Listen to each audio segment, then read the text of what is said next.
You're watching Delmarva Life, and look who's back from Vegas, baby! It is America's top mixologist, Brian Van Flandern, joins us today, back at Benvenuto Restaurant for a little while, because you are going to be the host of a very exciting event tomorrow, right? That is correct. We are hosting, I am here all the way from Las Vegas to host the second annual Thirsty Games. So, Brian, we've got to know, what are the Thirsty Games? Well, we're going to have 8 highly talented mixologists from all around the region coming down here to Benvenuto. We're going to have a whole bar set up full of exotic, fresh ingredients. It's kind of an Iron Bar Chef throwdown.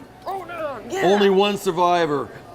8 people. I don't know if anyone's going to die or not. All I'm going to say is mayhem will ensue. And if anybody comes down, they're going to have all kinds of fun things to do. We're going to have a cigar area. We're going to have a little craft cocktail area. The chef's going to be having a little spot to do little dishes. We're going to have a wine tasting. Lots to drink, lots to eat, lots of entertainment. This is the place to be. It sounds like it. Now, obviously you said this is the second one. What was the best part about the first one? Well, we had one survivor. Right. They won $2,500, but this year we've upped the stakes. Some sole survivor will walk away with $3,500 cash. Wow. Yeah. Now, where are these mixologists coming from? From all around. We have as far away as the distant, mysterious land of Bay Ridge, Brooklyn. Okay. And as recent right here in Milford, Delaware, and everywhere in between. So, wow. Yeah. What do you think is going to be the hardest part for them? You know, we're going to throw in some secret ingredients. I'm not going to say what they are, but they're going to show up and we're going to throw some curveballs at them, and they have to make a well-balanced, perfectly delicious cocktail to impress our judges. Yeah. And they have to taste phenomenal, and you incorporate that secret ingredient. So what time does this all begin? Because if people want to come down here tomorrow, like, when do they have to get here? What's the schedule like? Well, we start at 6 p.m. sharp. Okay. Come on down. You know, we have limited spacing. It's already selling out really quick. Yeah. But call now, get in there. I think the number is what? 302-265-2652.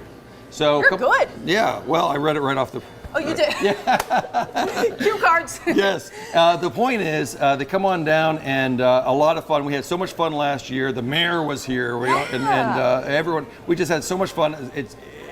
No one's going to walk out of here hungry. No one's going to walk out of here thirsty, and everyone's going to have a great time. And speaking of thirsty, you've got a drink set up here. Oh yeah, sure. What are we doing today here? Well, you know, I want to do a classic riff on the classic Vesper Martini. Remember James Bond? Yeah. Sure.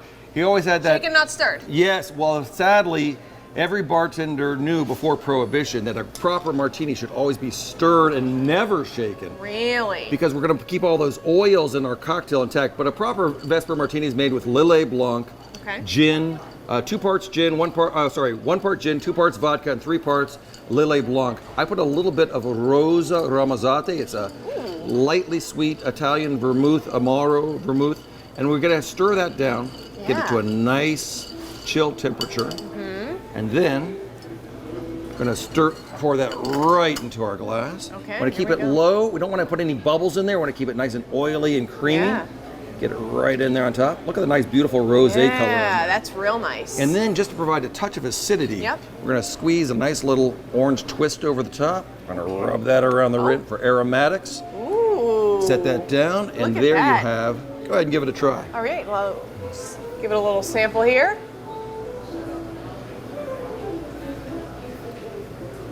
Ooh, okay, that's got flavor. Flavor, and not too strong. If we stir it down, we're gonna get it just a little higher than a glass of wine. You can drink them all day long. Have 2, maybe even 3, but drink responsibly. I like the rim. Yes. That was a fun addition. And you can get all the aromatics from the lemon juice and a little acidity. It's a really lovely cocktail. And here's the deal. You guys are not skipping out on wine being part of this, right? Diego Lascano serving that up. That's correct. So we're gonna have to take a quick break and then come back and see what he's got. Brian, though, it was great to see you again, as always. You're always busy, you're always mixing. My pleasure. Enjoy it. All right, Delmarva Life. I can do that too. We'll be right back. You're watching Delmarva Life, and we are back here at Benvenuto Restaurant in Milford. And take a look at how beautiful this bar looks. It has been set up, and who could do this but none other than sommelier Diego Lascano. Yes, hi, how are you? How you doing, Diego? Fantastic, loving life. So, of course, Thirsty Games coming up tomorrow. Correct. This is a big part of it, right? Oh yeah, Wine absolutely. tastings. So we decided this year that we're gonna do something different. We're gonna do a tasting for our guests that come into the Thirsty Games. We're gonna have a station set up only with wines, and I'm gonna be talking to the guests that come in, and we're gonna teach them the nuances, to recognize nuances in the wine. We've set up a couple of things that you can see. Wine sometimes tastes fruity or tastes like different fruits or vegetables or herbs.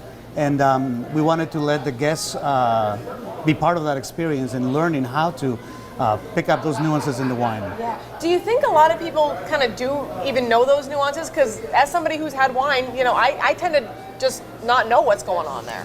Sometimes, I mean, it depends how your palate is. Sometimes your palate can identify briefly flavors like cherries, raspberries, blackberries. But some of the times you just enjoy the wine without knowing what it tastes like, as long as you like it. Yeah, so and you've got, of course, white and red here. Yes, so we're gonna do 2 different white wines and 2 different red wines. So the guests are gonna try to identify all the flavors. We're also gonna do a learning experience about pairing the wine with food. How important it is, you know, to pair the right wine with the right food. Yeah, and so how are you doing that? So what we're gonna do is, once you recognize the flavor profile of the wine, we're gonna ask you, like, what will you pair it with, and then guide you through it so you can experience a better pairing with food and wine.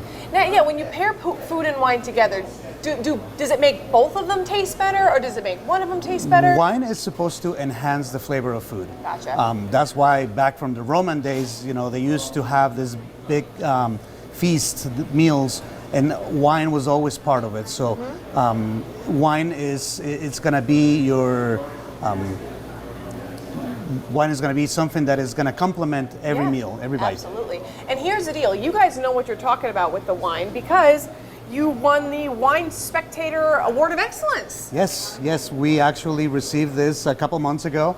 We applied with our wine list. We submitted this to the Wine Spectator magazine, and they deemed our wine list worthy of an award. So yes, we're pretty excited about that. Yeah, how did that feel? Oh my God, it's a dream come true for sure. Really? That's Yes, awesome. absolutely. So of these wines set up here, which one's your favorite? Do you have a favorite? Could you pick a favorite? Oh, it's like asking which was my favorite kid. Yeah.